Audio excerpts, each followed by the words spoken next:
didn't want, and those things are still there. And he gave me a little cast aluminum piece of my airplane that laid in that jungle for 51 years, waiting for those guys to come get it. I mean, that's one of my prized possessions today. But I was gonna say, how did that make you feel when you saw the piece and now you have it? when I was filling my treasure chest up with things that I wanted it to be valuable, which means you have to put small things in there. And so I put several hundred, or maybe 1,000 gold nuggets in there. There's some beautiful little jade pieces, and I'm trying to get to your question. No, please, yeah. And you're fine. but when everything was ready to go hide the treasure chest, I had kind of an empty feeling. I'm going to go hide this treasure chest, but it's not with me anymore. I mean, I'm not part of it, and I felt empty. And I started thinking about that, and then it came to me. I had this wonderful little bracelet that Richard Wetherell, when he climbed down into Mesa Verde the very first time, he discovered Mesa Verde. When he climbed down the very first time and entered Mesa Verde, the ruins, he picked up these 22 little disc turquoise beads. A year or so later, when he was excavating the ruin, Richard Wetherell had an Indian working for him in the excavation that made a little rope bracelet out of those 22 beads.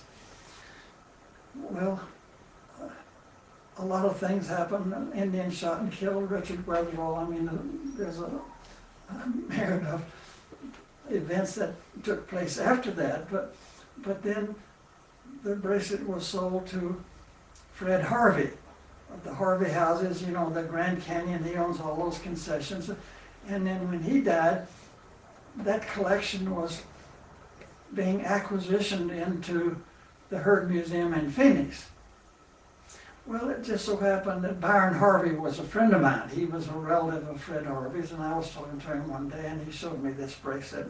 And I said, well, I'll play you a game of pool for that bracelet. This guy was certifiably crazy. I mean, you had to like the guy, but when I first went in his house in Phoenix, he had Maria Potts lined up, and he was rolling one like a bowling alley, breaking Maria Potts. I mean, he was known to jerk the phone off the wall in the Herd Museum because he got mad. But anyway, I won that bracelet in a pool game. So I told myself, you know, if I put that bracelet in this treasure chest, that's part of me. And that was the last thing I put in. I closed the lid and I said, yeah, that's okay. I'm part of the thing from now on.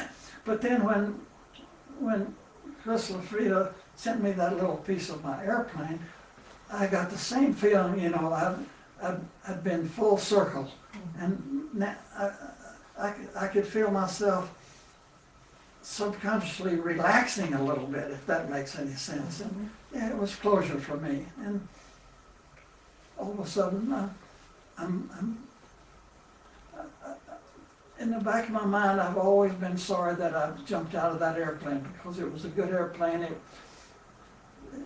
274 times it took me out in a combat mission, and they brought me back, and now I'm gonna desert this guy that's done all these things for me for 12 months. And I think by gaining that little piece of cast aluminum, I think I really don't know what I'm talking about, but I can feel that it has affected me to the point where that little piece of metal now is one of my prized possessions. I mean, that may sound crazy to you, because it is crazy. Now,